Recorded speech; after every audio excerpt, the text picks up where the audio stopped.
ইরানে ইসরায়েলি হামলার নিন্দা জানিয়েছে মধ্যপ্রাচ্যের যুক্তরাষ্ট্রের গুরুত্বপূর্ণ মিত্র মিশর সহ ২১টি মুসলিম দেশ। নিন্দা জানানোর পাশাপাশি উত্তেজনা হ্রাস এবং পরমাণু প্রকল্প বন্ধেরও আহ্বান জানিয়েছেন দেশগুলো।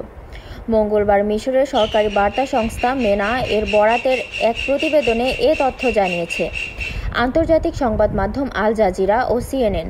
চিঠিতে স্বাক্ষরকারী দেশগুলো হলো মিশর, Algeria, Bahrain, Brunei, Chad, Comoros, Djibouti, Gambia, Iraq, Jordan, Kuwait, Libya, Mauritania, Oman, Pakistan, Qatar, Saudi Arab, Sudan, Somalia, তুরস্ক এবং সংযুক্ত আরব আমিরাত।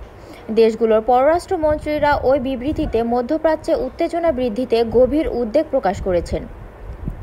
খোলা চিঠিতে বলা হয়েছে, ইরান ও ইসরায়েলের মধ্যে যে সংঘাত শুরু হয়েছে তা পুরো মধ্যপ্রাচ্যে ছড়িয়ে পড়ার সমূহ আশঙ্কা রয়েছে এবং এখন জরুরি ভিত্তিতে যুদ্ধবিরতি প্রয়োজন। তারা চান মধ্যপ্রাচ্য যেন পরমাণু অস্ত্রমুক্ত থাকে এবং এই অঞ্চলে সব রাষ্ট্র যেন জাতিসংঘের পরমাণু প্রকল্প বিষয়ক চুক্তি নন প্রলিফারেশন অব নিউক্লিয়ার উইপন বা এনপিটিতে স্বাক্ষর করে।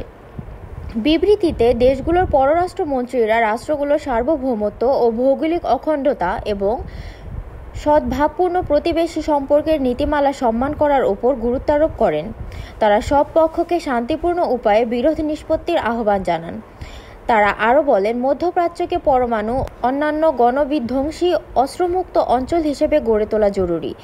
এ লক্ষ্যে তারা পরমাণু অস্ত্র বিস্তার রোধ সংক্রান্ত চুক্তি এনপিটিতে যোগদানের জন্য সব দেশের প্রতি আহ্বান জানান।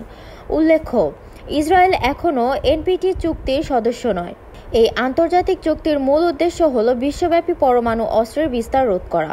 বিবৃতিতে দেশগুলোর পররাষ্ট্রমন্ত্রীরা জোর দিয়ে বলেন, এ সংঘাতের সমাধান কেবল কূটনৈতিক পথেই সম্ভব, সামরিক উপায়ে নয়।